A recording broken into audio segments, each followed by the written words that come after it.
1 Pierre chapitre 1, le verset 13 à 25.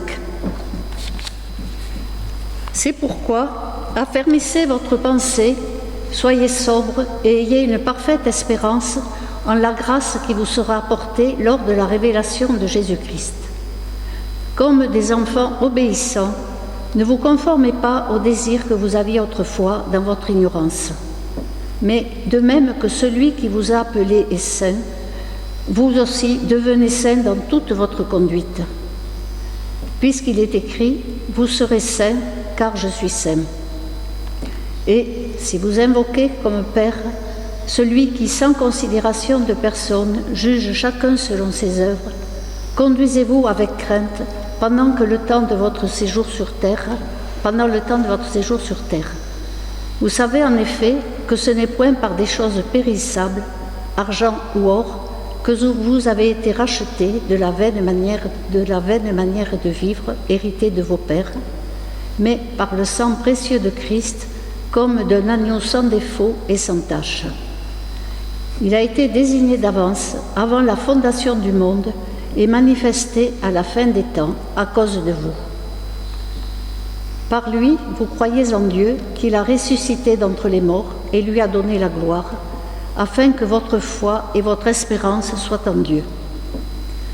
Après avoir purifié vos âmes dans l'obéissance à la vérité en vue d'un amour fraternel sincère, aimez-vous les uns les autres ardemment et de tout cœur. Vous qui avez été régénérés, non par une semence corruptible, mais par une semence incorruptible, par la parole vivante et permanente de Dieu. Car toute chair est comme l'herbe, et toute sa gloire comme la fleur de l'herbe. L'herbe sèche et la fleur tombe.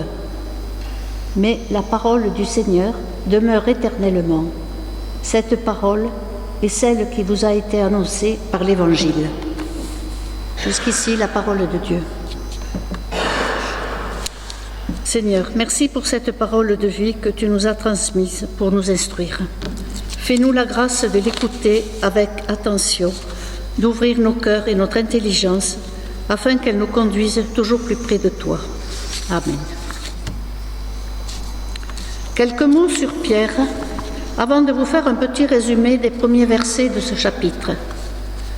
Ce n'est plus le Pierre fougueux et téméraire qui a renié son maître 3 fois au jardin des Oliviers, mais un Pierre réhabilité qui s'investit dans la mission, celle de prendre soin de ses brebis, que lui a confié le Christ après l'avoir pardonné de son triple reniement. L'apôtre va servir son maître avec le même amour que Jésus a exercé pour nous et ira jusqu'à la croix, mort martyr, pour la gloire de Dieu. Aussi, Pierre se présente au début de cette lettre comme serviteur et apôtre de Jésus-Christ. Il s'adresse aux brebis qui sont des croyants juifs dispersés à cause des persécutions survenues après la mort d'Étienne, lapidé à cause de sa foi. Ces brebis exilées, regroupées en petites communautés sur un vaste territoire, c'est la région de l'Asie mineure qui correspond maintenant à la Turquie, se heurtent à l'incompréhension et à l'opposition des populations, et malgré leur foi, ils vivent dans leur crainte et se sentent isolés. Dès ces salutations, Pierre les exhorte à garder l'espérance du salut. Il leur donne de précieuses certitudes sur leur foi, leur affirmant qu'ils font partie du plan divin, sanctifiés par l'Esprit Saint et purifiés par le sang de Jésus-Christ. La plupart étant des Juifs convertis, Pierre insiste sur le fait qu'ils sont dans la vérité, que leur foi est basée sur l'espérance annoncée dans l'Ancien Testament. La Trinité, absente dans le judaïsme, est mentionnée ici, et Pierre volontairement utilise le mot « Père » pour désigner Dieu, alors que les Juifs l'appellent Yahvé. Cette place, le Père offerte par Dieu, ne peut que les encourager à garder et à rester proches de lui. Ils ne sont plus juifs, mais enfants de Dieu, ce qui change leur relation. Pour soutenir ces croyants, Pierre redonne les fondements de cette nouvelle vie avec Dieu. Il va également les tourner avec insistance vers le salut à venir et les joies de retrouver le Seigneur dans une vie éternelle. Dans ce contexte difficile, ils peuvent être affligés mais joyeux. Un jour, Dieu transformera le temps des épreuves en un temps de louange et de joie.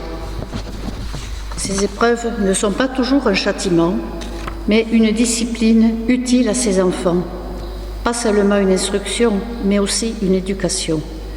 Dieu désire manifester et croître le résultat de sa grâce dans nos âmes.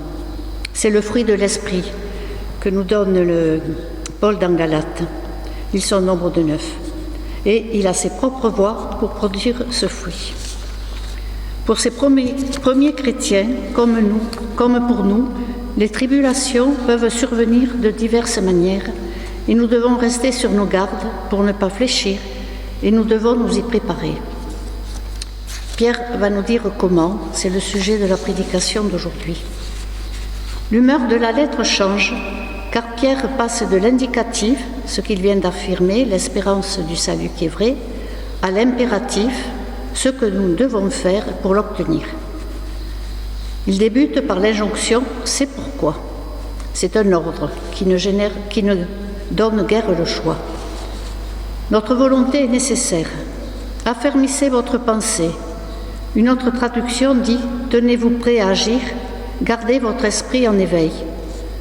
Ces mots dits avec autorité font penser à un combat, rappelant les paroles de Paul qui énumèrent les armes du chrétien aux Éphésiens. Oui, la vie chrétienne est un combat qui se terminera lors de la révélation de Jésus-Christ. Mais en obéissant et en marchant dans un chemin de sainteté, Dieu nous fournira les armes. Nous devons ainsi nous poser la question. Lorsque nous traversons des tribulations, sommes-nous anéantis ou confiants? Réagissons-nous selon ce que nous sommes, profondément, et à cause de ce que nous sommes, c'est-à-dire des chrétiens bien ancrés dans notre foi? Si oui, nous réagirons, gardés en la puissance de Dieu par la foi, et surtout vivant dans l'espérance du salut qui sera révélé dans les derniers temps. Pierre souhaite que nous nous projetions dans le futur. Dieu ne veut pas de résignation, ni de fuite, ni de révolte, mais de maintien dans sa présence. Nous devons nous maintenir dans cette certitude de sa présence avec nous, malgré des circonstances parfois difficiles et déroutantes. Nous savons que notre présence sur terre est fragile et passagère, mais faisant la volonté divine, nous nous approchons toujours plus près de Dieu et gagnons en sainteté selon ses préceptes. Pierre insiste sur ce que Dieu nous demande depuis l'Ancien Testament. « Car je suis l'Éternel, votre Dieu, vous vous sanctifierez et vous serez saints, car je suis saint. » C'est en recherchant cette sainteté que nous gagnerons en confiance et aurons l'assurance d'être sur le bon chemin. Mais comment pouvons-nous être saints? L'apôtre Pierre nous dit « par l'obéissance à Dieu comme des petits-enfants ». En d'autres mots, les croyants doivent devenir humbles, comme des enfants obéissants. Et quand Dieu dit de le faire, nous devons le faire. Cela est possible avec le pouvoir du Saint-Esprit. Il veut que nous expérimentions son pouvoir en obéissant simplement à sa parole et en comptant sur son aide plutôt que sur nos propres forces. La sainteté à laquelle le Seigneur nous appelle est un mode de vie fait d'engagement et d'obéissance. En tant qu'étrangers, ces croyants vivaient dans l'insécurité et connaissaient l'exclusion, les moqueries, les sarcasmes. Leur différence était nette, mais elle devait être une force pour eux. Ils étaient une race à part, faisant partie de la race élue et appelée par Dieu à se distinguer du monde ambiant. Car vivre comme eux les éloignerait de Dieu et endurcirait leur cœur. Alors, Pierre insiste sur le fait que Dieu est un Père aimant, qu'ils doivent respecter et craindre, comme doit faire tout enfant vis-à-vis de son Père. Cette exigence fait partie intégrante de la sainteté à laquelle nous sommes appelés, car ce Dieu saint est notre Père céleste et notre juge. Et aussi, soyons fiers de ces différences vis-à-vis du monde. Mais osons-nous les marquer sans paraître ringards ou arriérés. Les volontés de Dieu sont les mêmes depuis toujours. Lors de notre conversion, nous avons renoncé à notre ancienne vie, comme ces exilés se sont heurtés à ceux qui n'acceptaient pas ce nouveau Messie, d'où l'obligation de quitter leur pays. Nous avons accepté de mettre Dieu au centre de notre vie et renoncé à faire ce qui nous plaisait. Le choix étant fait, nous devons agir en sorte de ne pas lui déplaire, non par peur du châtiment, mais par amour et reconnaissance envers lui. Cette reconnaissance d'avoir été rachetés par le sang précieux de Christ, nous le lisons au verset 19. Nous avons été rachetés et pas seulement achetés. Le rachat, c'est l'esclave, libéré de sa condition d'esclave, qui retrouve une entière liberté. L'achat le laisse dans sa condition d'esclave, il ne fait que changer de maître. Cette délivrance de l'esclavage nous enseigne que Dieu est notre parent rédempteur et prend soin de nous. Il nous aime tant que pour nous ramener à lui, il nous a offert son Fils unique, l'agneau sans défaut et sans tache. Nous lui appartenons et le servons volontairement et librement. Pierre invite ses exilés à être reconnaissants de ce salut gratuit. Alors qu'en tant qu'anciens juifs, ils devaient se racheter eux-mêmes par des sacrifices d'animaux et faire la Pâque chaque année en offrant un agneau sans défaut, mâle et âgé d'1 an, en souvenir de la libération de l'esclavage de leur ancêtre hébreu. Avec Christ, ils sont libérés définitivement et sûrs de leur salut. À présent, il n'y a plus l'obligation de faire selon une coutume, un rite, mais c'est un don parfait, un cadeau, une grâce. Nous avons été rachetés et ainsi rendus libres, et Pierre invite ses frères et nous-mêmes à être reconnaissants. Notre salut est dans les mains d'un Dieu fidèle, sur la base de l'œuvre expiatoire accomplie et parfaite de Jésus-Christ le Fils de Dieu, que Jésus-Christ le Fils de Dieu a fait à la croix, et non sur la base de nos œuvres ou de nos offrandes ou l'observation de rites, si nombreux dans le judaïsme. N'étant plus dans l'ignorance et ayant accepté ce salut, Dieu leur donne la force de résister. Ainsi, votre foi et votre espérance sont tournées vers le Dieu, leur annonce Pierre. La foi est cette attitude que le Saint-Esprit donne aux croyants et qui le rend capable de faire confiance à Dieu à travers des difficultés et des épreuves de la vie. Déchargez-vous sur lui de tous vos soucis, car il prend soin de vous, dira Pierre au chapitre 5. L'espérance et la sérénité face à l'avenir et surtout l'attente de la félicité éternelle. Les prophètes avaient annoncé la paix, le salut, la lumière, la rédemption. Ils aspiraient au jour où Israël serait rempli de la connaissance de Dieu parce qu'ils auraient renouvelé leur cœur. Mais l'espérance d'Israël a été accomplie en Jésus. Jésus a débuté son ministère en prêchant la repentance pour que les cœurs se tournent vers lui. Il proclamait ainsi la venue en ce monde du royaume de Dieu. Mais ce royaume est une réalité spirituelle qui n'est accessible que par la foi. Bien que présent dès les premiers chrétiens, il est encore à venir. L'espérance continue donc, mais orientée uniquement vers la vie éternelle, vers la venue glorieuse du Fils de l'homme. Ce n'est pas un rêve vain, mais c'est ce que veut notre Dieu pour l'humanité. Un avenir pour lequel il s'est engagé tout au long de l'histoire par son alliance, par la voix de ses prophètes et définitivement par son Fils.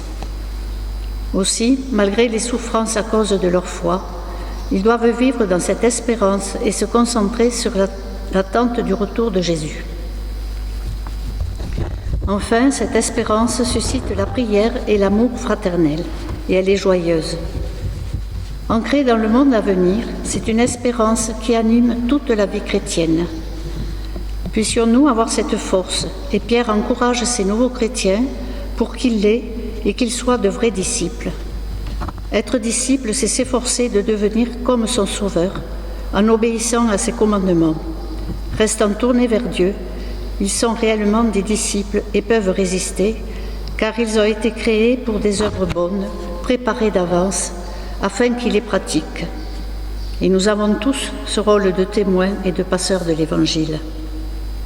Jean définit ainsi les bonnes œuvres. À ceci, tous reconnaîtront que vous êtes mes disciples, à l'amour que vous aurez les uns pour les autres. L'amour de Dieu, l'amour du prochain, c'est le premier commandement que doit respecter tout chrétien. Pierre marque ainsi une différence avec leurs compatriotes pharisiens qui se disaient être de bons juifs, car ils observaient la loi de façon rigoureuse, mais sans compassion et amour comme l'a enseigné Jésus. Pierre les a rencontrés lorsqu'il accompagnait son maître et a bien appris de leur comportement qui était l'opposé de celui qu'enseignait Jésus. En annonçant l'Évangile, Jésus a bien dit qu'il était venu abolir la loi pour changer nos cœurs.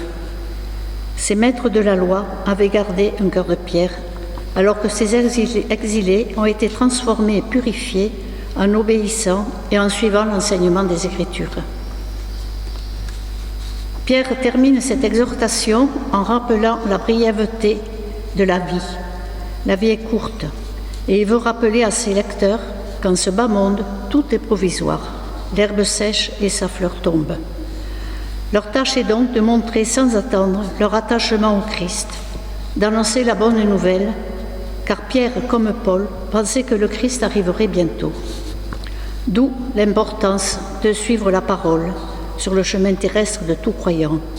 Elle était nécessaire pour eux, elle l'est pour nous, pour grandir, car elle réconforte, elle apporte la joie, elle éclaire. C'est une parole vivante et éternelle à annoncer et à en être témoin.